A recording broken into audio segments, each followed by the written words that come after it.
Venimos a ti con confianza, pues tenemos este acceso. Es como si pudiésemos entrar, si tú estuvieses en, en, en, en tu aposento y estás sentado en tu trono, como que tenemos esta entrada directa hasta donde tú estás. No por ninguno de nuestros méritos, sino por los méritos exclusivos del Señor Jesucristo. Y te damos gracias por Él. Él es aquel que ha sido fiel. Él es aquel que continuamente se ha mantenido intercediendo e intercede diariamente por los suyos. Él es aquel que por amor a su nombre obra en nosotros y nos restaura y nos levanta cuando incluso caemos. Y damos tantas gracias y alabanzas a Él. Y Padre, ahora al venir a ti queremos pedirte por entendimiento en tus palabras, en tu palabra, en tus escrituras. Queremos pedirte que nuestra mente y corazón estén receptivos y enfocados para aprender lo que tú tienes para nosotros. Que matrimonios sean bendecidos y que las vidas individuales de mis hermanos también sean bendecidas, sean enriquecidas y puedan llevar fruto en sus vidas. También queremos recordar a la familia Cardona en la partida del padre de los hermanos Juan y José Luis. Te pedimos, Padre, que continúes consolando y fortaleciendo a la familia. Y también, Padre, queremos suplicarte que si hay alguno de esta familia que aún no conozca al Señor Jesús y la esperanza de la vida eterna en Él, que venga a conocerte. También, Padre, queremos pedirte por Dominic, suplicándote que tú restaure su salud y la de su papá también, implorándote, Padre, más aún que sean restaurados espiritualmente, que vengan los hijos de Hortensia a conocer al Señor Jesús. Y también te quiero pedir por papá y mamá que si es tu voluntad este día martes deben ya salir con retorno aquí a Estados Unidos, implorándote tu cuidado para ellos y que podamos pues verles este día miércoles con alegría y gozándonos en las misericordias que has tenido para con mis padres. Gracias, Padre, por todo, anticipadas doy. Gracias por Mercedes, que está aquí, restaura su salud, ayúdale en todo, y por cada hermano que está aquí presente el día de hoy. Bendíceles ricamente, en el nombre de Cristo Jesús. Amén. Amados, quisiera que vengan conmigo, por favor, al libro de Efesios, al capítulo 5, y me permitan tener allí la lectura del versículo 18, Efesios 5, 18. Vamos a centrar la enseñanza en esta mañana en Efesios 5, 18. Dice así la palabra de Dios: no os embriaguéis con vino, en lo cual hay disolución, antes bien sed llenos del Espíritu. ¿Ok? Ese es el pasaje que vamos a escudriñar en esta mañana, es el pasaje central. Mire, cuando usted compra un nuevo programa para su computadora, si usted tiene una computadora y usted compra un nuevo programa, un software, usted lee las instrucciones y allí usted va a encontrar las indicaciones de que para que el programa funcione bien requiere un cierto equipo, un cierto hardware, para que usted pueda instalarlo y tenga pues un funcionamiento adecuado.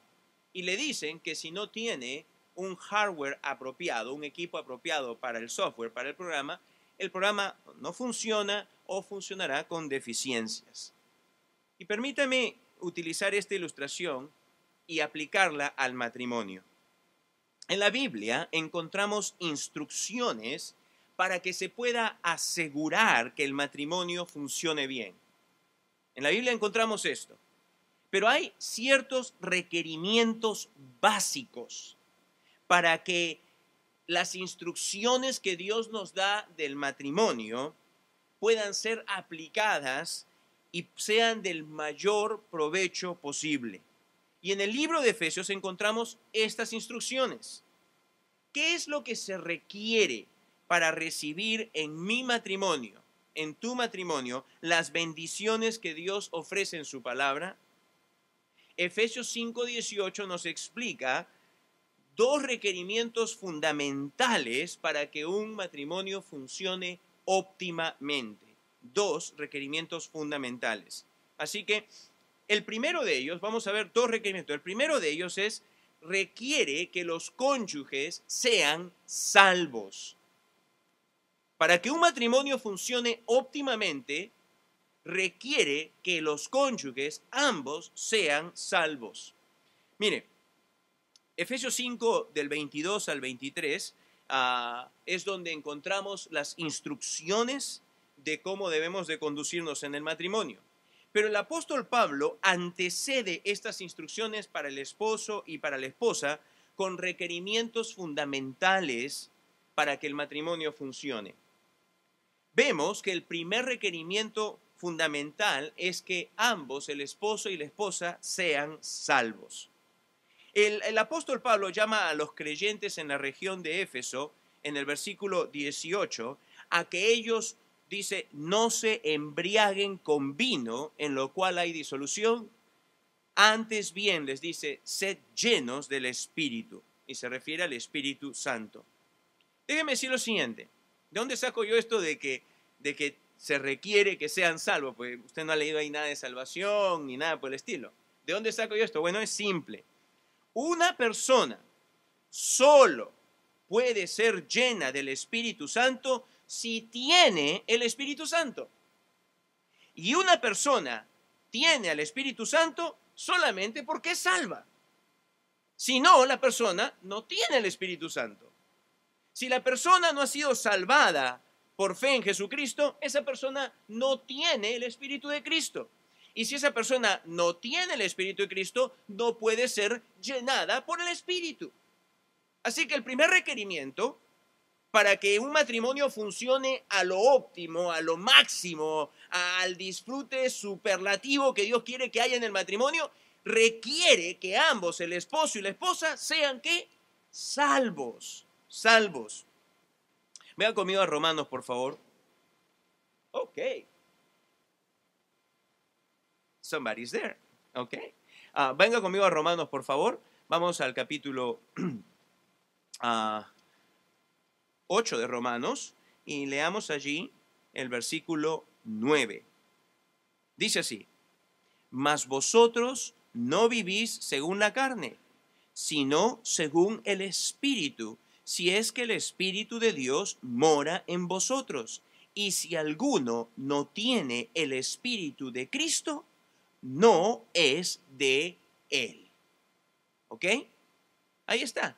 Si uno no tiene el Espíritu, no es de Dios. Si uno no tiene el Espíritu, no pertenece a Dios. Pero el momento que la persona es salvada por Dios, en ese instante Dios derrama el Espíritu en nosotros y por su Espíritu derrama su amor en nosotros. Romanos el capítulo 5. Dios nos ha dado su Espíritu el momento que nos arrepentimos y creímos en el Señor Jesucristo. En ese instante el Espíritu nos fue dado. El Espíritu vino a tomar residencia, a morar en nosotros, en el creyente. Y solamente aquellos que son salvos y tienen el Espíritu van a poder ser llenos del Espíritu. ¿Ok? Y como les he dicho, Efesios 5:18 antecede a todas las instrucciones que luego son dadas al esposo y a la esposa. Es más, no solamente al esposo y a la esposa, también a los padres y también a los hijos. Y también en lo que dice con respecto a aquellos que tienen siervos y los que son amos de esos siervos, que se aplica por lo general a la relación laboral. Así que para que un matrimonio pueda vivir ricamente bendecido por Dios, que pueda gozar las ricas bendiciones que Dios ofrece para el matrimonio, esto requiere que ambos sean salvas. Si las personas no son salvas, no pueden gozar de las bendiciones que Dios da para el matrimonio en forma completa, total. ¿Pueden tener un buen matrimonio? Claro que sí, pueden tener un buen matrimonio. ¿Pueden gozar de un matrimonio estable? Claro que sí, pueden gozar. Pero jamás, escúcheme, jamás personas que no tienen el Espíritu jamás van a poder llegar a experimentar la bendición riquísima que Dios tiene para sus hijos en el matrimonio. Jamás, es imposible. Es imposible, por favor, métasele eso bien en la cabeza y en el corazón. Si usted no es salvo y si usted no tiene el Espíritu de Dios, usted jamás va a poder disfrutar el matrimonio como Dios lo ha deseado. Jamás. Porque esto antecede las instrucciones que luego el Señor da. Para que el matrimonio pues llegue a experimentar todo lo que Dios le tiene preparado, requiere la obra del Espíritu Santo en ambos cónyuges. Y por lo tanto requiere la salvación de ambos cónyuges. ¿Ok? Ese es el primer requerimiento fundamental. Pero ahora viene el segundo. Dice, ok, mi esposo es salvo, mi esposa es salva, gloria a Dios, vamos en buen camino. Sí, pero ahora hay un segundo requerimiento, y es este. Se requiere que los cónyuges sean llenos del Espíritu Santo. No solamente que tengan el Espíritu Santo, pero que sean llenos del Espíritu Santo. ¿Por qué es que Dios le dijo esto a los creyentes? ¿Por qué es que Dios incluso lo dice en este versículo 18 de la forma de un contraste entre ser llenos o embriagados de vino y ser llenos del Espíritu? ¿Por qué? ¿Por qué es que este es el contexto en el cual se encuentra esto? Para entender esto necesitamos ir al contexto histórico. En el tiempo del apóstol Pablo, yo quiero que ahora nos remontemos 2000 años atrás, pues esto fue escrito a un grupo de personas que vivían en el tiempo del apóstol Pablo en la zona de lo que se llamaba Asia Menor, lo que el día de hoy sería Turquía, ¿ok? Y lo que predominaba en el pensamiento de aquel entonces era el pensamiento filosófico griego. Estamos hablando del tiempo grecorromano. Ahora bien, en aquel tiempo, en aquella cultura, en aquella sociedad, las personas eran idólatras y tenían muchos dioses, pero dentro de ellos había un culto particular que era muy conocido. Era el culto a Dionisio. Dionisio, dios del vino, que los romanos llamaron Baco. ¿Ok? El dios Baco, de donde viene, dicho sea de paso, la palabra bacanales. ¿Ok? Los bacanales, estas fiestas donde el exceso, la promiscuidad era rampante. ¿Ok? La borrachera y todo eso. Entonces, el dios griego Dionisio era seguido por adoradores que le tenían un culto. Y este culto y esta religión basada o centrada en Dionisio era de gran influencia. Podemos decir que muchos de los creyentes a los cuales les llegó esta carta habían participado del culto a Dionisio. Y ciertamente que la mayor parte de la sociedad de aquel entonces estaba a lo menos familiarizada, si activamente no participaba de los cultos de Dionisio, ciertamente estaban familiarizados con lo que sucedía en estos ritos y en estos cultos. Así que la sociedad entera estaba a lo menos familiarizada con este contexto. ¿Y qué implicaba este culto a Dionisio? ¿Qué era lo que tomaba lugar? ¿Qué era lo que la gente de aquel entonces pensaba que tomaba lugar cuando estaban adorando en un templo a Dionisio, cuando estaban participando de una de sus festividades, de sus fiestas? Bueno, déjeme decirle, ellos creían que lo que tomaba lugar era que el espíritu de Dionisio venía y tomaba posesión de ellos. ¿Cuándo?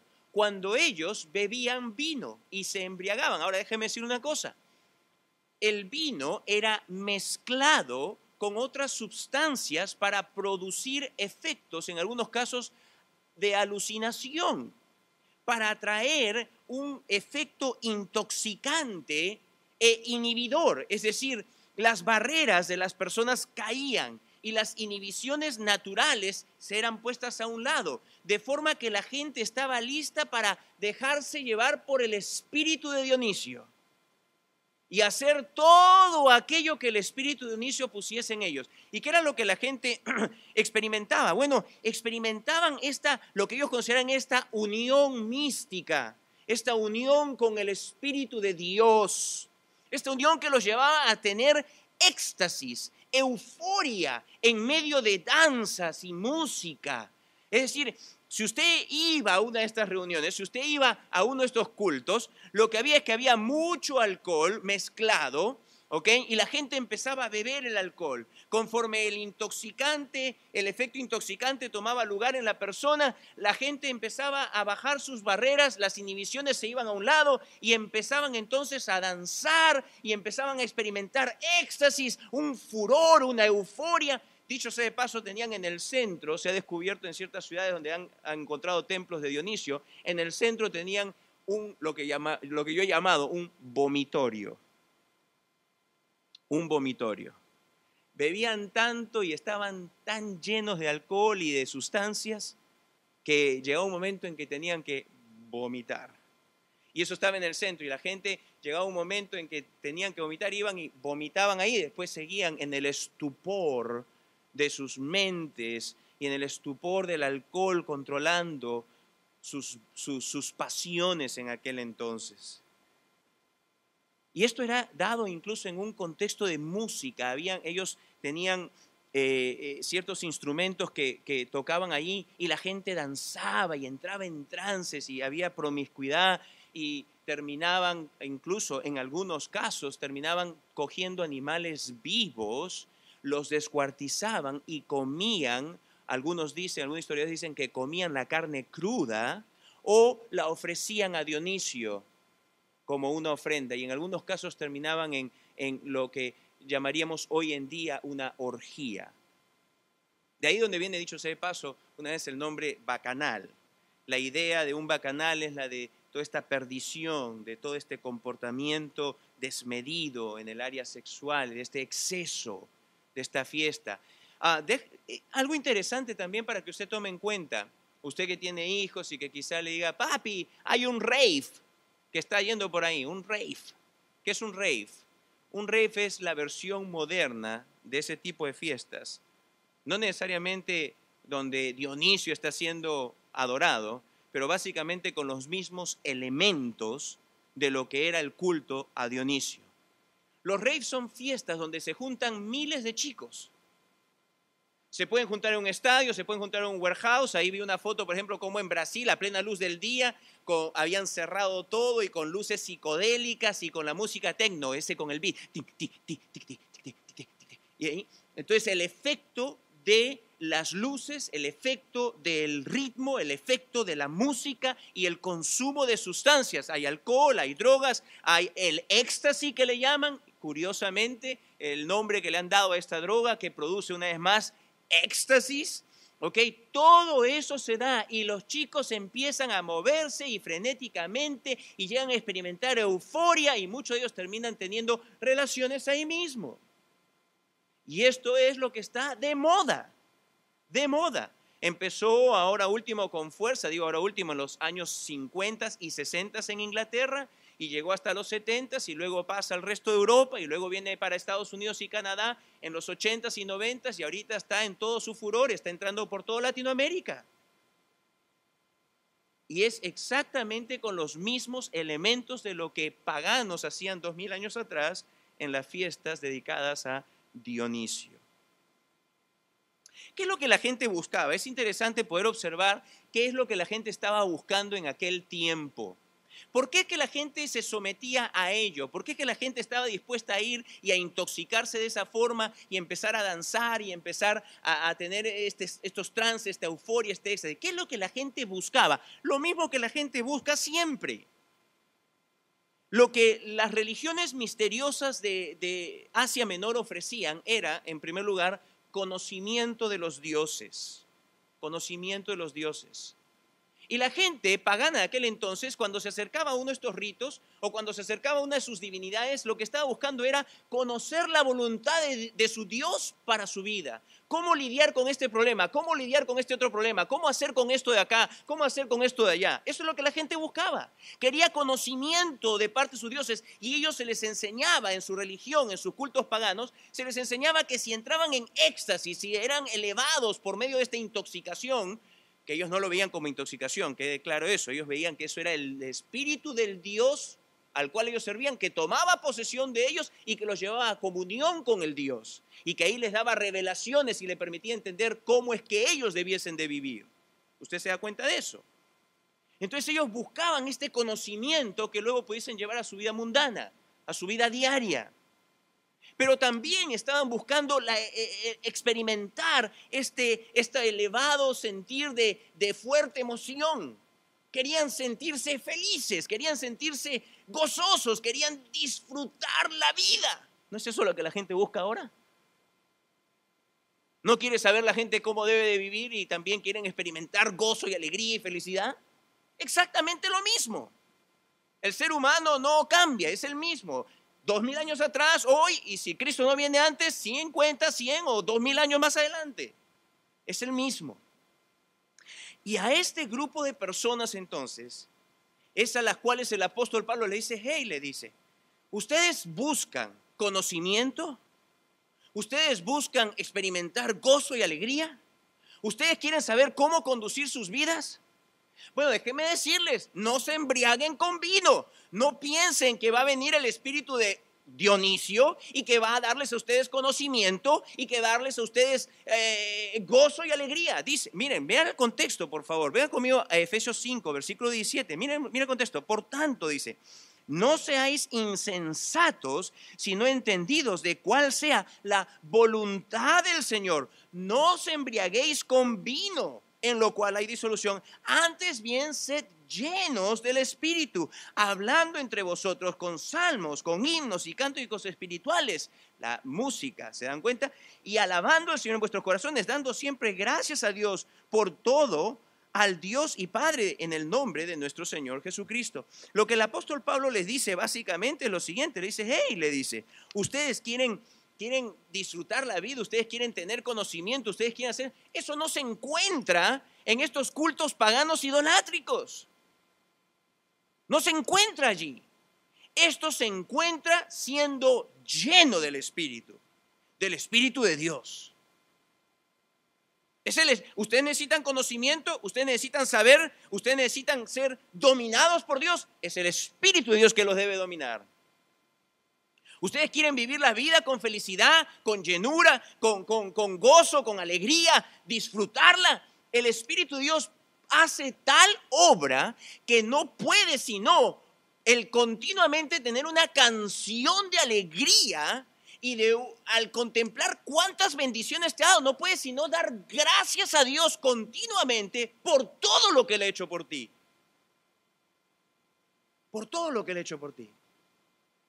No sé si a usted le habrá pasado, pero varias veces, por ejemplo, he entrado a algún establecimiento, estoy, por decir, en Publix, estoy haciendo línea para poder pagar y voy cantando alguna canción de acá de la iglesia y voy cantando y casi siempre produce una reacción en las personas, que es esta.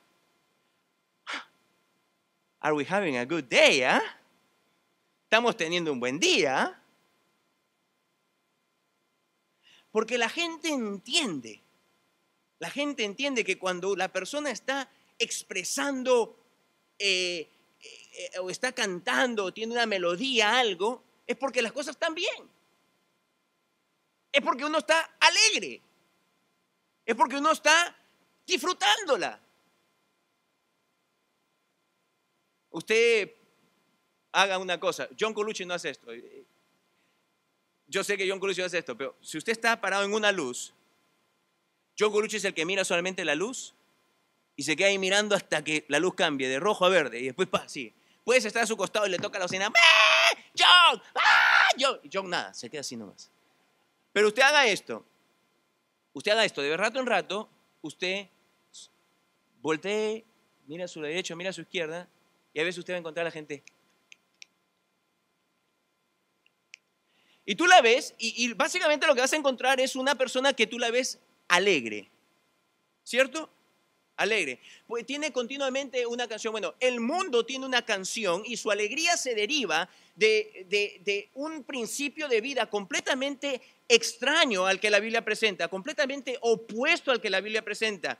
El mundo vive de acuerdo a lo que nos dice la revelación divina, sin Dios, sin Cristo, sin esperanza en el mundo, pero ellos creen que están disfrutando, así como los griegos de hace 2000 años pensaban que ellos estaban disfrutando la vida, teniendo esta euforia, este éxtasis, teniendo esta comunión con Dios. Ellos también creen en el engaño que Satanás les ha dado, ellos creen que están disfrutando la vida, pero no lo están.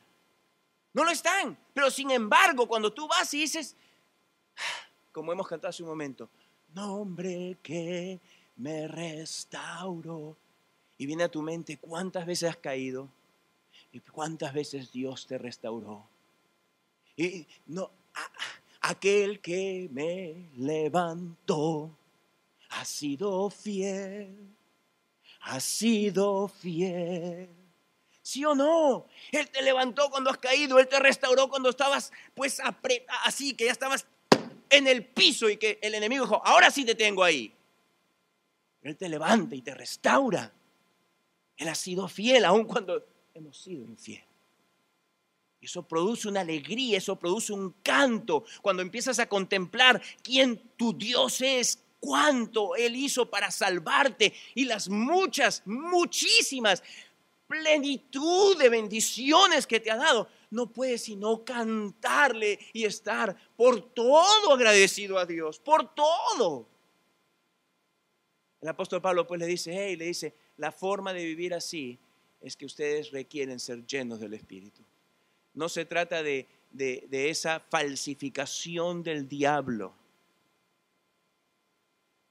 donde la gente pensaba que estaba entrando en contacto con el Dios, con el Espíritu de Dios de Dionisio. No se trata de ese falso espíritu, de ese falso Dios. Se trata de ser lleno con el verdadero Espíritu, con el Espíritu de Dios. Ellos necesitaban del alcohol para entrar en ese trance, en ese estado. El cristiano no necesita alcohol. El cristiano no necesita de sustancias. El cristiano no necesita de nada artificial para hacerlo gozarse. ¿Tú piensas que necesitas un poquito de alcohol para estar alegre? ¿O una fumadita de algo? ¿O alguna jaladita? ¿O alguna pastillita? Es el engaño del diablo. Si tú te dejas engañar de esa forma, te estás dejando engañar exactamente como los griegos vivían engañados y como algunos en Éfeso y en Corinto se dejaban una vez más llevar al engaño de que la felicidad y la alegría solamente viene por medio de alguna ayuda. Que tu fe te lleve a decirle a Dios, Dios, tú dices esto, que tú dices que me vas a dar un gozo que es por encima del que el mundo ofrece. Aquí estoy. Haz esto en mí.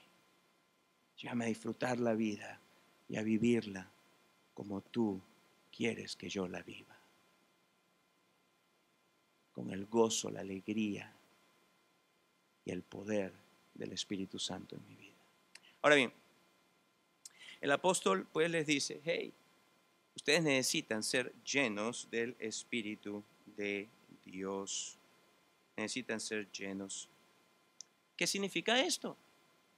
¿Qué significa ser lleno del Espíritu? Podríamos traducir el versículo de la siguiente forma.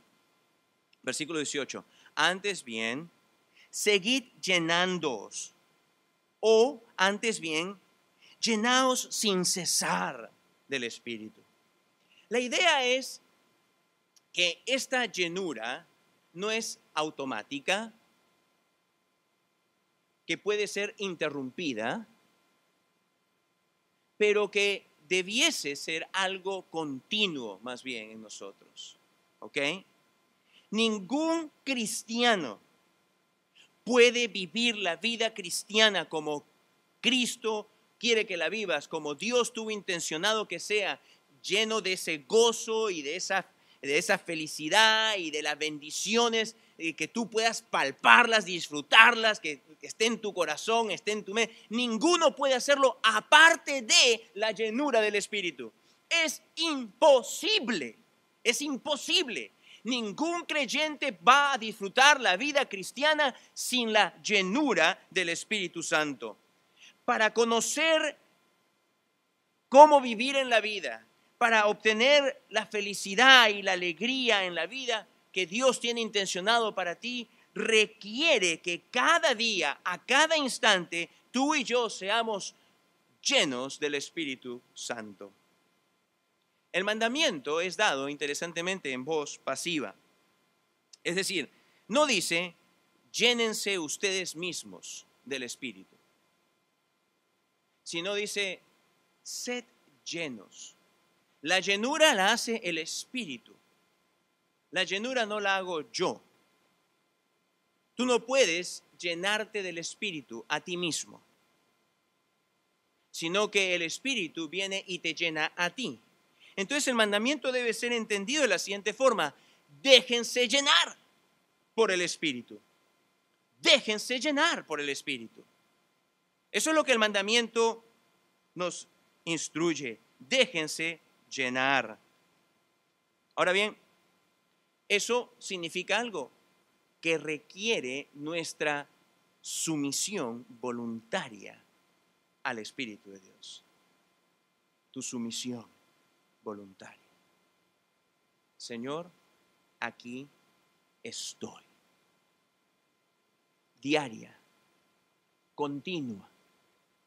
Esto no es algo de que, uy, qué chévere, yo me recuerdo hace 2 meses atrás tuve un tiempo lindísimo. Yo sentía que Dios, el Espíritu, había tomado control de mí, pero ya no más.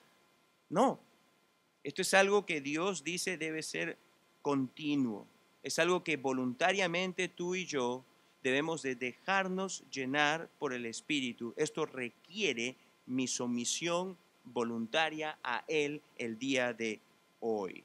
Ahora bien, todavía, habiendo dicho todo esto, no he explicado, y quizá para algunos de ustedes dicen, ok, pero ¿qué significa esto de llenar?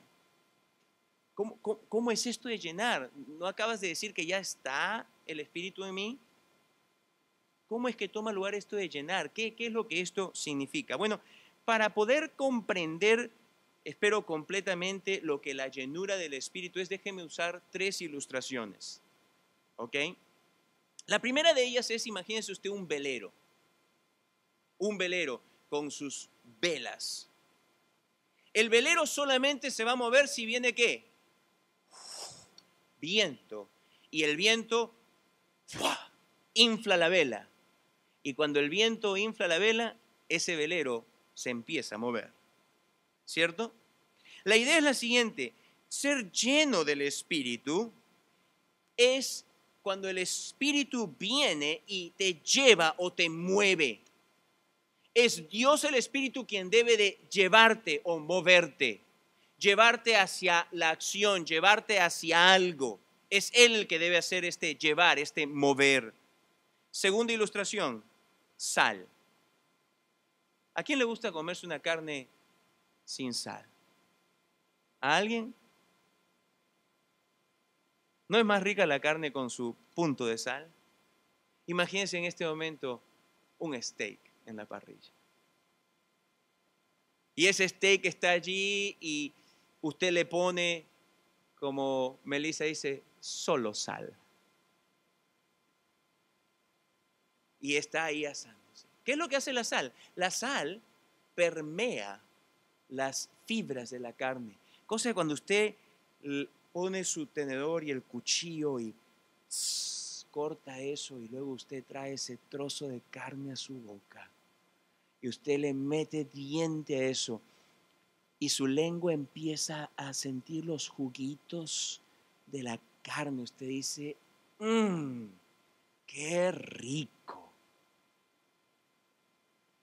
Déjeme decir una cosa: la sal permea esa carne que sin ello no tendría sabor, pero la sal tiene un efecto como que se mete. Tanto es así que incluso la sal puede ser usada para preservar. Usted ha visto quizá el pescado salado, el bacalao salado, ¿cierto? O se puede poner sal de cierta forma que permea e impide el proceso de putrefacción. La sal tiene esta propiedad de permear, de penetrar, y el Espíritu Santo llena cuando Él permea, cuando Él penetra mis pensamientos. Permea, penetra no solo mis pensamientos, sino los pensamientos que me llevan a decir ciertas cosas. Y permea y penetra los pensamientos que me llevan a hablar, pero también a hacer ciertas cosas. Permea mis pensamientos, mi hablar, mi accionar. Mi pensar, mi hablar, mi accionar. Él los permea, Él los penetra. La tercera ilustración es la de estar controlado por una fuerte emoción. Si usted alguna vez ha visto a alguien, quizá dice, oh no, está airado. ¿Qué es lo que quiere decir? Que la ira lo controla. O está con una fuerte depresión, que está completamente deprimido. Desde la mañana hasta la noche está controlado por su depresión. O está eufórico. Las emociones pueden controlar y el sentido de control acá es la de un dominio básicamente completo. En ese sentido el Espíritu Santo debe de dominar tu vida y mi vida. Pongamos las tres juntas, estas tres ilustraciones juntas.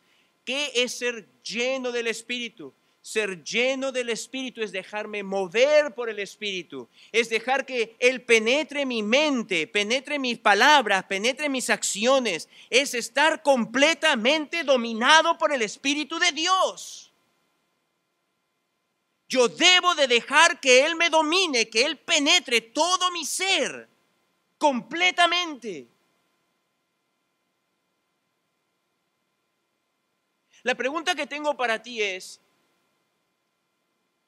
¿te tiene el Espíritu a ti? Tú tienes el Espíritu, sí, pero ¿te tiene Él a ti? Voluntariamente te has entregado a Él en forma constante, diaria, y decirle, aquí estoy, aquí estoy. Toma control de mis pensamientos, toma control de mis palabras, toma control de mis acciones. Tú domíname a mí. En esos términos, tú domíname a mí. ¿Usted lo ha hecho? Ser lleno del Espíritu requiere ese dominio completo, total, esa entrega voluntaria que me lleva a decirle a Dios, domíname. Todo mi ser, todo mi ser y todo lo que tengo. Todo. Ahora, el Espíritu de Dios entonces utiliza medios para llenarte. No solamente está el hecho de ir al Señor y decirle, domíname. Él utiliza medios para llenarte. Y ¿sabe qué? Una de las primeras cosas que tenemos que aprender es que uno de los obstáculos a la llenura, al control, al dominio del Espíritu sobre mi vida es el pecado. Si yo albergo pecado en mi corazón, si estoy actuando en una forma desobediente a Él, Él no me está dominando. Él no me está dominando. Es imposible, es una contradicción. Así que, mi amado hermano, si tú eres una persona que dice, sí, yo quiero que Dios me domine, yo sí, yo quiero vivir la vida llena del Espíritu, ok, muy bien, pero ¿sabes de que hay algún pecado en tu vida? Hermano, te estás engañando a ti mismo, deja eso. El libro de Proverbios dice que aquel que confiesa su falta y se aparta, hallará misericordia.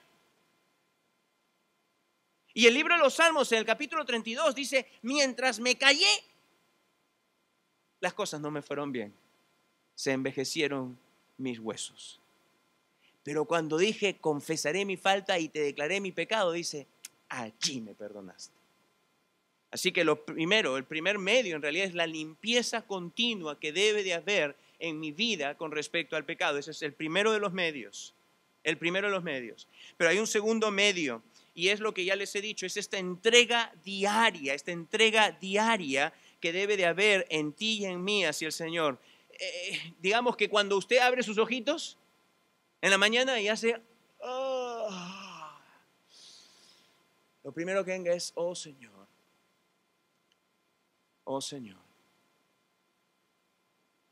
que yo me achique y tú crezcas en mi vida. Ese es el sentir que tuvo Juan el Bautista, el portavoz del Señor Jesús. Déjeme leerle Juan 3:30. Juan 3:30 dice así. Él dijo lo siguiente, dijo, es necesario que Él crezca, pero que yo mengüe. Qué precioso en realidad. De eso es lo que se trata. Que cada mañana, Señor, tú creces en mí. Yo que me achique. Mientras menos de mí haya, lo mejor. Mientras más de ti, el dominio completo sea de ti sobre mí, lo mejor. Lo mejor. Voluntariamente aquí estoy, aquí me presento a ti y a ti te digo, Señor, mi vida entera, lo que pienso, las opiniones que tengo, todas te las entrego a ti. Y solamente haz que lo único que piense, lo único que haga, lo único que diga, sea en completo acuerdo con lo que tú dices en tu palabra. Completo acuerdo. Tú ten el dominio sobre mí. Tú ten el dominio sobre mí. Que yo sepa, Señor, no hay en mí ningún pecado que esté ocultando. Conscientemente vengo ante ti y tengo buena conciencia, pero si no fuese así, si hubiese incluso algo a lo cual estoy ciego, tú escudriña mi corazón, tú ven y busca, escudriñalo, y si hay algo, tráelo a la luz para que te lo pueda confesar. Yo quiero ser lleno de ti. En adición a esto, otro medio que el Señor utiliza es el de tener conciencia de la presencia de Jesucristo en nuestras vidas. Conciencia de la presencia de Jesucristo en nuestras vidas. Una de las mejores exposiciones que he escuchado acerca del pasaje que les voy a leer ahora fue hecha por el pastor Juan Carlos un día miércoles. Fue miércoles y ahora me equivoco. No sé si fue. No, creo que fue aquí. Creo que fue domingo. 2 Corintios, el capítulo 3. Creo que fue domingo acá, pastor Juan Carlos. En el versículo 18 dice así. Por tanto, nosotros todos, mirando a cara descubierta, como en un espejo la gloria del Señor, somos transformados de gloria en gloria en la misma imagen, como por el Espíritu del Señor. Y lo que quisiera que usted pueda captar de esta parte de acá es de que aquí, para poderse ver y poder ver en ese espejo, no a uno mismo, sino ver a Cristo, como lo explicaba el pastor Juan Carlos, ¿okay? Esto me lleva a que constantemente debe haber esta conciencia de su presencia. Que yo esté consciente de su presencia. Amados, Cristo está por su Espíritu en ti. Y la palabra dice que Cristo está contigo todos los días. Y una y otra vez a quien vemos en las Escrituras no es sino a Cristo. Cristo está más de lo que tú quizá te das cuenta a tu lado, en ti, a tu alrededor. Más de lo que quizá tú te das cuenta. Y por eso muchas veces es que nosotros no tenemos lo necesario como para ir y para poder en la conciencia de estar en su presencia, de buscar su llenura, buscar su control, buscar su dominio. ¿Cuántos hay que caen bajo la mentira de que si no te ven, you are okay, pasas piola? ¿Cuánta gente hay que hace cosas solamente porque los ven? Bueno, en cierta forma, si tú fueses consciente de que estás delante de Cristo todo el tiempo, y delante de su presencia y disfrutando esta presencia, no solamente como que, mejor me porto así para que Cristo no vea que me estoy portando mal. No, sino porque para Él es precioso estar junto contigo y conmigo Y para nosotros debe ser recíprocamente precioso también estar con aquel que nos amó. ¿Ok? Recíprocamente precioso. Así que el tener esta conciencia de estar con aquel que nos ha amado, con aquel que ha sido fiel, con aquel que nos ha restaurado, con aquel que nos ha levantado, con aquel que nos ha fortalecido, con aquel que nos ha librado de tentaciones, con aquel que nos provee, con aquel que hizo maravillas, con aquel que te sanó, con aquel que restauró tu matrimonio, con aquel que cuando tu hijo se estaba apartando fue el que vino y te ayudó, con aquel que cuando tú estabas deprimido y aplastado él vino y te levantó, con aquel que te ama tan locamente, estar delante de su presencia te va a llevar a decir: Señor, contrólame más, domíname más, tú llena toda mi vida. Llena toda mi vida. Finalmente hay un cuarto medio y es la palabra de Cristo morando abundantemente en tu corazón. Colosenses, el capítulo 3, en el versículo 16 dice así la palabra de Dios. Colosenses 3, 16 dice: la palabra de Cristo more en abundancia en vosotros, enseñándoos y exhortándoos unos a otros en toda sabiduría, cantando con gracia en vuestros corazones al Señor con salmos e himnos y cánticos espirituales. La palabra de Cristo debe de morar abundantemente. Y la idea acá es de que la palabra de Cristo no sea algo que a la fuerza está en tu mente, por decir así, como que te tienes que forzar, como cuando te dan un plato insípido y te tienes que forzar, o como cuando estás enfermo, ¿no? Y ay, todo te sabe mal. Ahora déjame decirte, puede ser que sí, tu condición sea tal que quizá no has vivido en esa llenura, que sientas como que la palabra te es insípida. Y como un enfermo tienes que comer porque si no te debilitas más, ¿ok? Pero lo normal debiese de ser en realidad que la palabra de Cristo more abundantemente en ti. Que tú entiendes la palabra de Dios y dices: wow, qué tremendo es Dios, ¿ah? Esto es lo que me ha permitido entender. Qué maravilloso. Hace una noche o 2 noches atrás voy donde los chicos en la noche, donde Verónica y Daniel, y les digo: quiero compartir con ustedes algo que Dios me acaba de enseñar en su palabra. Y la pregunta fue como sorpresa, porque ellos han de pensar que yo lo sé todo. Y dice: papi, ¿Dios te ha enseñado algo a ti? Por supuesto que sí. Le digo: hijito, no pienses que papi lo sabe todo. Papi no lo sabe todo. Déjame decirte, qué maravilloso es ver y ver en la palabra de Dios cuando Él te muestra algo nuevo, cuando algún maestro o algún predicador te abre las escrituras y tú dices: wow, mira lo que Dios tenía ahí para mí, mira lo que Dios tenía ahí para su pueblo, mira lo que Dios tenía ahí para mi familia. ¡Qué bendición!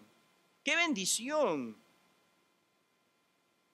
Mira, por ejemplo, este versículo que vino a mi vida hace poco. Lo he leído varias veces, pero tomó ahora un sentido especial cuando dice: enséñame a hacer tu voluntad porque tú eres mi Dios. Tu buen espíritu me guíe a tierra de rectitud. ¡Qué precioso! Saber que el espíritu del Dios vivo está en mí y que puedo decirle: guíame en aquellas cosas que quizá tu palabra específicamente no me está enseñando, para tomar decisiones, para saber si ir así o asá, y decirle: Señor, tú guíame, tú toma el control de mi día, tú toma control de todo. ¡Qué maravilloso! El salmista, inspirado por el Espíritu de Dios, nos enseña que así debemos de hacerlo. Eso es maravilloso, absolutamente maravilloso. Así que la palabra de Cristo debiese, una vez más, ser esa fuente, ese tesoro, ese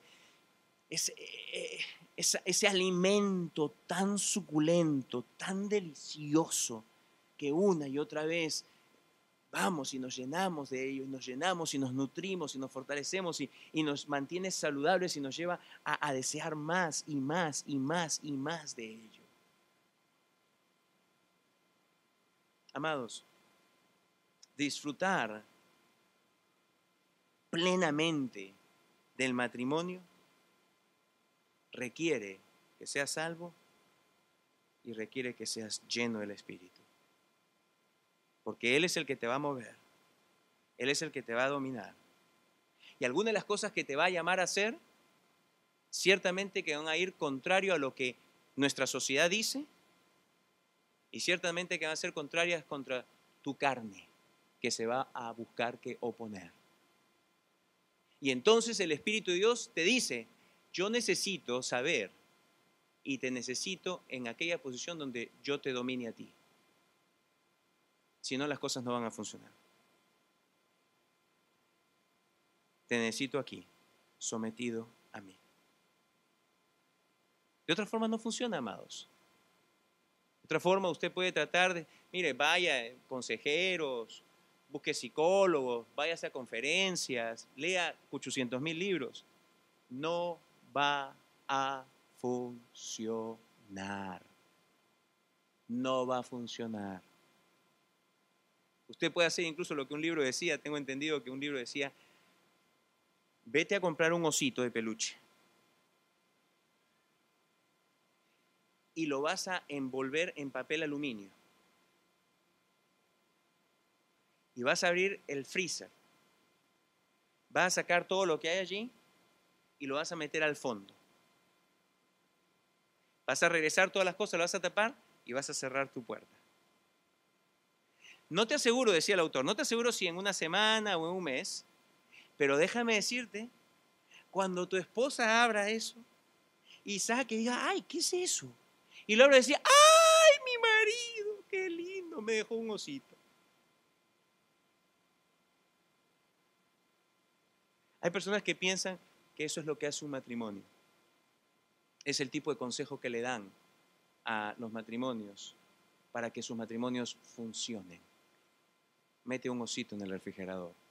El problema es que si lo abre y acabas de tener una pelea, mejor es que te tire un osito descongelado que un osito hecho una piedra. Déjeme decirle, ese tipo de consejo suena muy cute, suena muy romántico. Y no estoy, dicho sea de paso, no me malentiendan, no es que no debamos ser románticos, no estoy diciendo eso, pero no va a la esencia.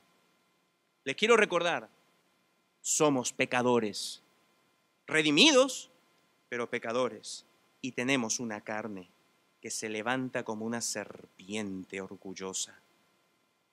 ¿Crees tú que un osito va a traer a una serpiente abajo? Solo el Espíritu de Dios lo puede hacer.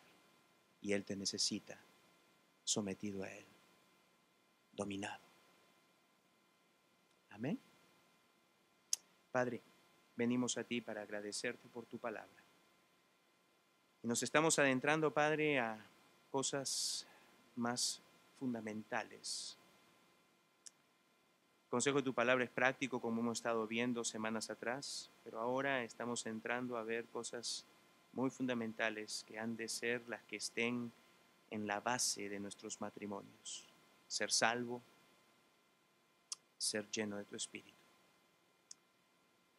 Y conforme van viniendo los estudios, vamos a ir comprendiendo más de esta necesidad. Te pido, Padre, que ninguno de los que esté aquí presentes sea una persona sin Cristo, pues esa persona corre el riesgo más grave, pues no sabe si hoy será su último día, y si es así, se va sin Cristo, puede terminar eternamente condenado. Mas te suplico que por tu Espíritu tú lo lleves al arrepentimiento y a la fe sola en Jesús, como aquel sustituto perfecto que es el único que puede pagar y pagó en efecto por sus pecados. Y que si él cree, si él tiene fe en Jesús, recibirá la justificación, la salvación, el perdón. Pero siendo salvos y teniendo este tesoro precioso en vasos de barro, el Espíritu Santo, imploramos pues de que Él nos llene, de que Dios el Espíritu tome control de nuestras vidas y que nosotros nos mantengamos en continua sumisión a Él para poder experimentar su poder en nuestras vidas y manifestando su poder y su gracia en la restauración de matrimonios, de familias, en la transformación de vidas. Glorifícate. Gracias por tu palabra. En el nombre de Jesús.